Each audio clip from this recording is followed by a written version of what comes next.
Hallo und herzlich willkommen bei Grenzenlos. Ils sont à deux pour partir en février à bord de cette 4L. Ils iront de Sarrebruck jusqu'au Maroc, jusqu'à Marrakech. Elle, c'est Anna, elle est allemande. Lui, c'est Simon, il est français. Et ce duo franco-allemand participera avec plus de 1000 autres bolides 4L comme celle-ci à un rallye, le rallye 4L Trophy. Ils sont nos invités. Le rallye 4L Trophy mêle aventure et solidarité puisque les participants apportent du matériel scolaire et médical aux enfants du désert marocain et des dons pour la construction d'écoles. Rouler en France, tout un programme. Lorsqu'on n'a pas l'habitude des routes françaises, notre labo interculturel se penchera sur le sujet. Nous partirons visiter un lieu à part, le musée des gaufriers, ces appareils pour faire des gaufres, à Massweiler, un musée unique en Allemagne. S'exprimer en platte dans une pièce de théâtre, c'est être assuré de s'amuser tout en pratiquant cette langue. Nous irons à la rencontre du Sargeminer Platttheater.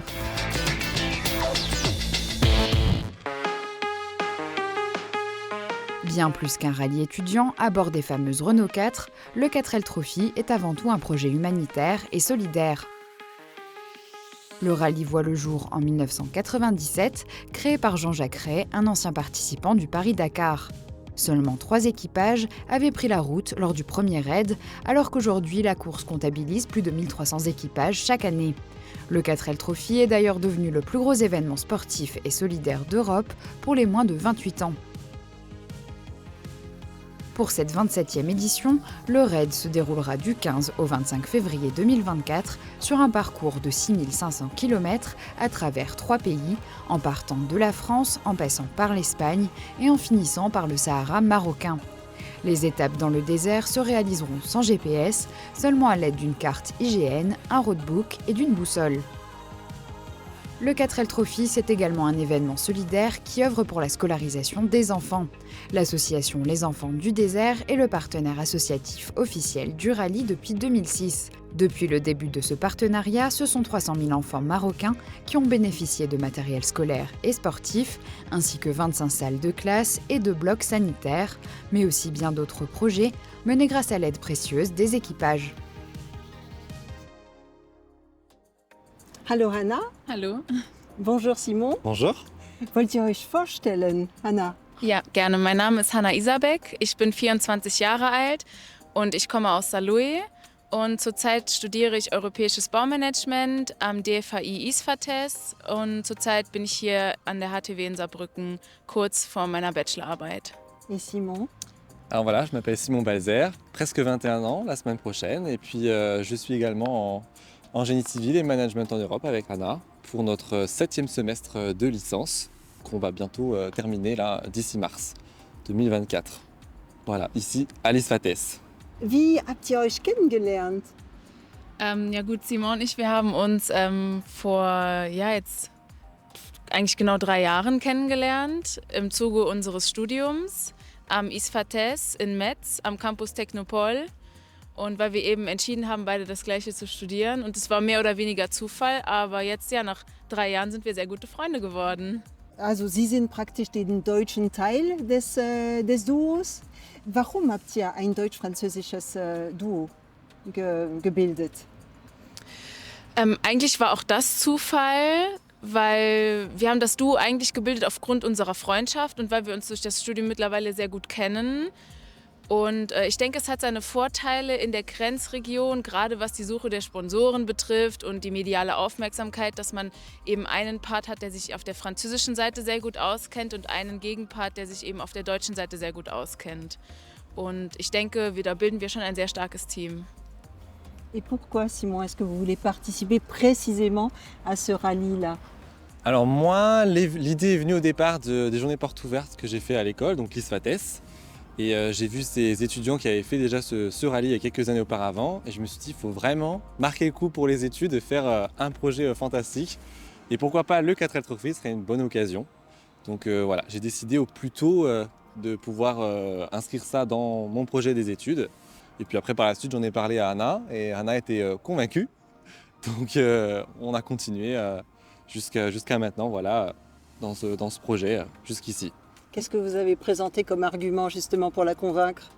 Bah, tout simplement, j'ai proposé à Anna, je me suis dit, est-ce que Anna, tu aurais envie de faire un projet qui sort un peu de l'ordinaire? Donc pourquoi pas ce genre de choses où on peut complètement se déconnecter de la vie étudiante. Et puis Anna m'a tout de suite répondu que c'est ce qu'elle cherchait. Elle cherchait quelque chose à faire à côté, à part. Donc elle a répondu présente. Et je lui ai dit, bah écoute, pourquoi pas est-ce que tu voudrais sortir de l'Europe? Et je lui ai proposé le Maroc, nouvelle destination, dans une vieille voiture, entre amis, voilà, à deux, accompagnés de plein d'étudiants. Donc je pense que c'était les arguments qui l'a convaincu. D'accord. Alors vous allez partir de Sarrebruck pour aller jusqu'au Maroc. Vous allez devoir traverser la France. Je ne sais pas si vous avez un peu l'expérience des routes françaises. Vous avez déjà un peu conduit sur les routes françaises? Also ich bin schon das ein oder andere Mal durch Frankreich gefahren, aber ich glaube, diese Art und Weise, wie wir es jetzt eben machen werden, durch ganz Frankreich, bin ich tatsächlich noch nie gefahren. Je vous pose la question parce que notre labo interculturel propose comment rouler en France. Il y a des petites choses à savoir. C'est Tom Kuchitsa qui nous en parle.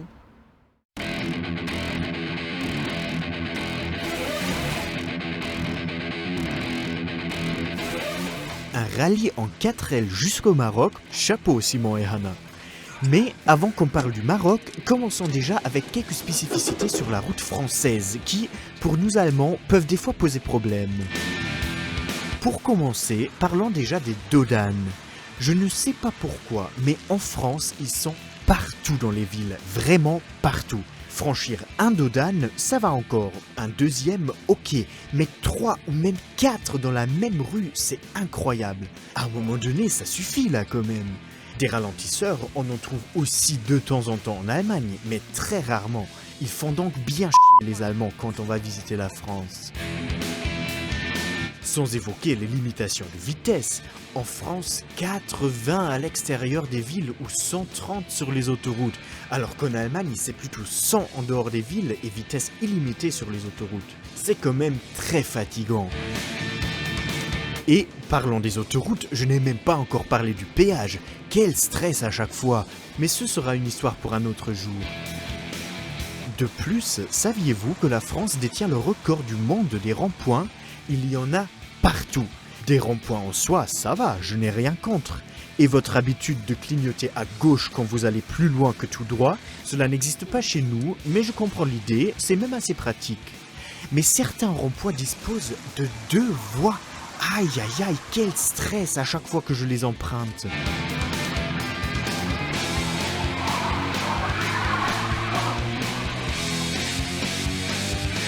Bon, en tout cas, Simon et Hannah, je vous souhaite un bon rallye. Simon, comme le disait Émilie dans son sujet, vous allez être sans GPS, une boussole simplement et une carte, comme à mon époque, il y a quelques années. Vous appréhendez pas Alors si, j'appréhende un tout petit peu, parce que je sais que mon sens d'orientation, j'en ai, mais je comptais sur mes amis plutôt pour le repérage déjà dans les villes quand on étudie. Donc là, sans GPS, ça va être un défi. On va dire qu'on pourra l'utiliser jusqu'à Biarritz, mais à partir de Biarritz, voilà, va falloir faire 100, comme les parents le faisaient, à la carte. Et là, la boussole dans le désert, on n'aura pas le choix. Bon, bien sûr, on sera aidé d'un roadbook pour nous aider, mais voilà, ça va être vraiment totalement sans aucun matériel qu'on utiliserait dans la vie de tous les jours. Und ein solches Auto zu fahren, haben Sie Erfahrung, Hannah? Tatsächlich bin ich vorher noch nie einen Oldtimer gefahren. Mein Auto ist jetzt aber auch nicht das jüngste. Und Simon und ich, wir haben schon die ein oder andere kleine Probefahrt mal damit gemacht. Und ich denke, das wird kein Problem sein.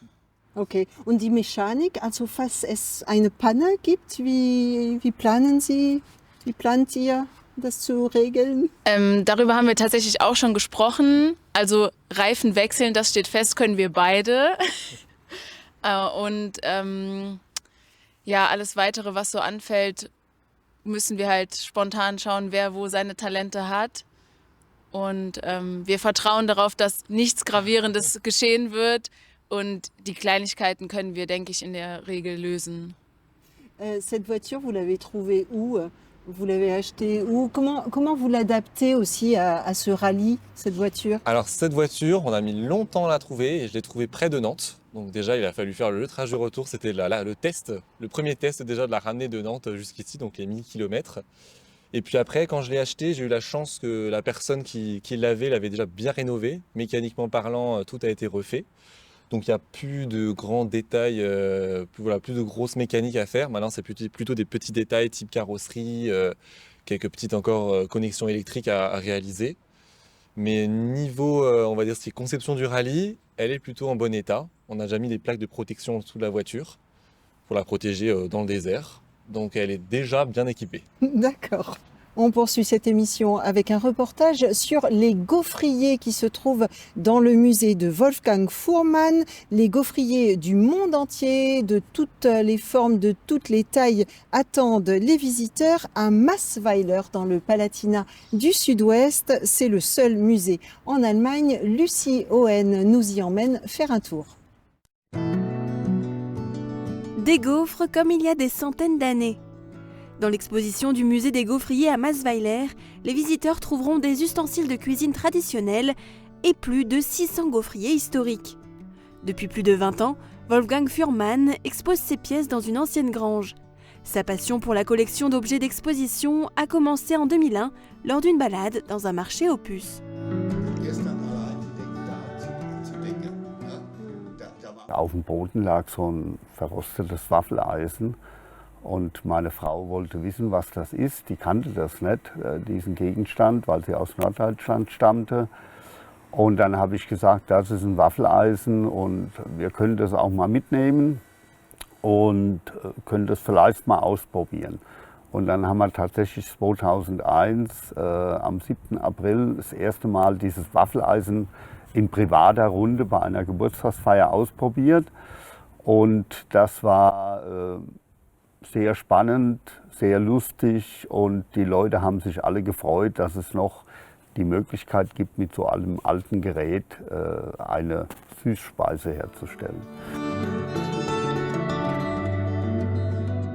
Depuis l'ouverture du musée, le nombre de gaufriers est passé d'une trentaine à plus de 600 pièces. Depuis, le propriétaire propose des visites guidées de son exposition pour des associations, des classes scolaires et des petits groupes. La visite comprend également la cuisson de gaufres belges traditionnels sur le poêle de la boulangerie comme il y a 100 ans. Cependant, l'histoire de la cuisson des gaufres remonte bien plus loin. Also das Waffelbacken, die Geschichte kommt aus dem klerikalen Bereich, weil es ja in der Kirche schon immer dieses Brot gegeben hat, diese Hostien. Und die wurden eben mit Hostieneisen gebacken. Ja? Und die Hostieneisen, die reichen zurück bis ins 13., 14. Jahrhundert, vielleicht sogar noch älter, aber da gibt es keine Dokumentation drüber. Hostieneisen haben wir auch in unserer Waffeleisensammlung. Und so das erste profane Waffeleisen, also da gibt es eine Abbildung auf einer alten Zeichnung. Das stammt so um 1500 rum.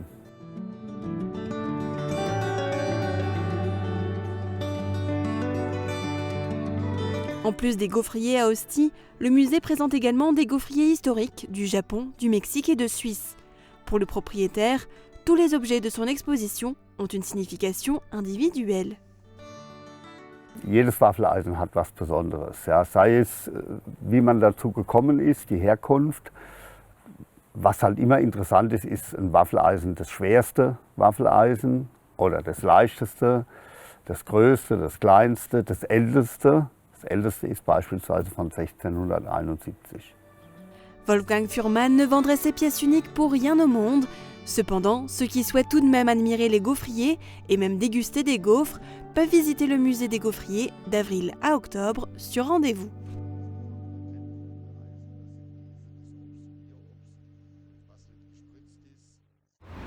Hanna, wie finanziert man eine solche Rallye? Also Benzin, Essen, die Anmeldegebühren sind sehr hoch, habe ich gesehen. Ja, das ist eine gute Frage. Also zuallererst haben wir natürlich eine Kostenbilanz aufgestellt, um zu wissen, wie viel Geld benötigen wir überhaupt, weil wir wollen natürlich weder zu viel noch zu wenig Geld sammeln in so kurzer Zeit. Und ja, wir werden diverse Projekte ins Leben rufen. Wir werden an verschiedensten Flohmärkten teilnehmen. Wir werden Verkaufsaktionen starten. Wir werden uns eigentlich in der gesamten Großregion engagieren, um Geld zu sammeln, um aktiv zu sein. Und natürlich sind wir auch auf Sponsoren angewiesen. Vous avez besoin de combien d'argent? Alors là, ce qui est prévu, c'est quand même un budget d'un peu plus de 9 000 euros. 9 000 euros à rassembler pour qu'on ait une situation confortable dès le départ. D'accord. Et comme dit, pour déjà rien que l'inscription, c'est-à-dire mi-décembre, il faut déjà qu'on rassemble un peu plus de 3 500 euros. C'est énorme. Voilà, c'est un défi. Rien que pour des étudiants, déjà, c'est un beau budget. Et vous pensez y arriver? On espère. Là, on est plutôt dans l'espoir. On espère vraiment y arriver. On y met de tous nos efforts chaque jour, même pendant les cours. On envoie des mails sans arrêt. On est en contact direct avec les entreprises. On essaye de rassembler au maximum de sponsors. Pour l'instant, ça démarre petit à petit. On espère vraiment qu'il y aura un élan et que d'ici décembre, on puisse rassembler au moins l'argent pour l'inscription. D'accord. Elle a un petit nom, cette 4L? Oui, elle s'appelle Monique. Monique, d'accord. D'accord. Je voyais 6000 kilomètres avec une vieille voiture comme ça, des milliers de 4L qui vont traverser 3 pays. C'est pas génial pour la planète? Comment est-ce que vous voyez la chose? Alors effectivement, c'est un aspect auquel on a également pensé et que le 4L Trophy, l'organisation, a pensé. Donc rien que déjà dans les frais d'inscription, on paye cette empreinte carbone qu'on va laisser dans le désert pour chaque équipage. Et d'autres associations nous accompagnent, notamment une association qui va aider à trier les déchets sur place, parce qu'il ne faut pas oublier qu'on va être éco-responsable dans le désert, c'est-à-dire qu'on va trier tous nos déchets, nos bouteilles plastiques, nos conserves. Il y aura également une association qui est là avec un camion poubelle spécialisé pour un tri dans le désert. Et une association qui est là aussi pour ramener l'eau en fait, pour les habitants sur place qui n'ont pas accès à l'eau. À travers des dons, on essaye aussi dans ce cas-là d'amener l'eau à ses habitants dans le désert. Donc diverses actions sont menées à côté et nous accompagnent tous les jours lors du rallye pour minimiser en tout cas et essayer d'égaliser cette empreinte carbone que nous laissons dans le désert. D'accord. La saison des théâtres en plate est lancée. Des dizaines de troupes sont présentes en Moselle-Est. Elles perpétuent la pratique du Francique et connaissent un fort succès. Rencontre avec le Zageminer Platt Theater en pleine répétition avec ce reportage de Marie-Morgane Pires. Si on entend de plus en plus que le Platt se perd, il continue de vivre sur scène. Depuis plus de 20 ans, de nombreuses associations se sont créées pour le faire perdurer.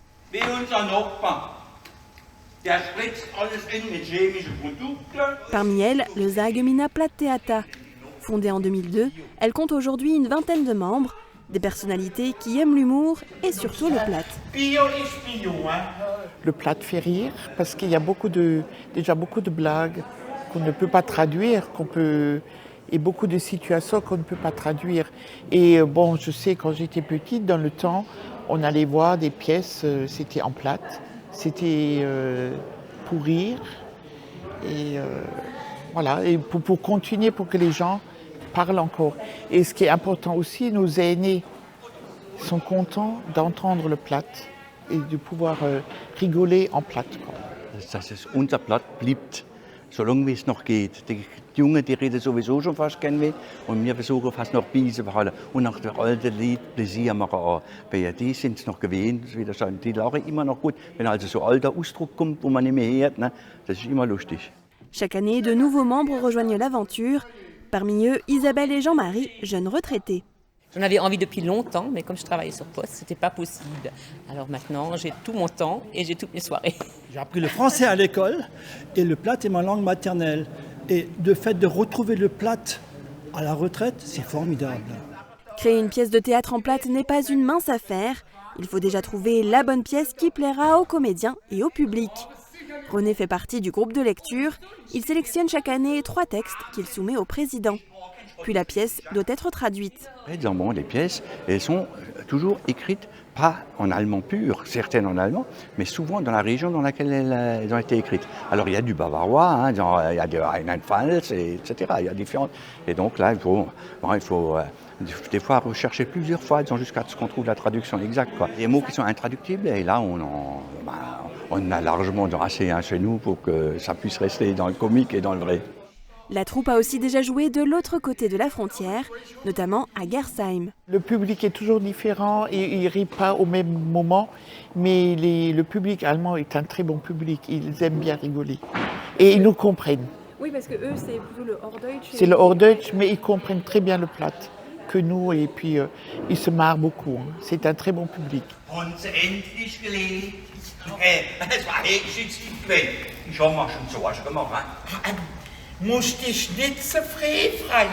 La saison des théâtres en Platt est lancée, chaque représentation est pour eux un succès. Les salles sont combles, les spectateurs rient aux éclats et le Platt continue d'être partagé.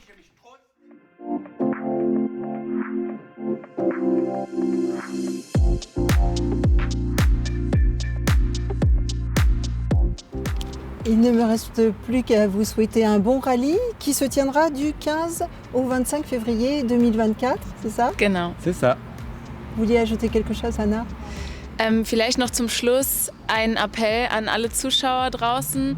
Um dieses Projekt zu finanzieren, sind wir natürlich angewiesen auf Sponsoren und sind auch momentan auf der intensiven Suche nach Sponsoren, die auch gerne eine Werbefläche auf unserem Auto kaufen können, wie am Beispiel des Fördervereins unseres Hochschulinstitutes, die uns freundlicherweise unterstützen. So möchten wir natürlich auch Sie da draußen mit auf diese Reise nehmen. Und das können Sie, wie gesagt, tun, indem Sie sich auf unserem schicken Renault L4 verewigen. Le message est passé, je crois. Bon courage à vous, bon rallye. Merci à vous. Je vous retrouve, moi, avec mon trio, à savoir Émilie Capodici et Thomas Zeda, le mois prochain. Tschüss, bis bald.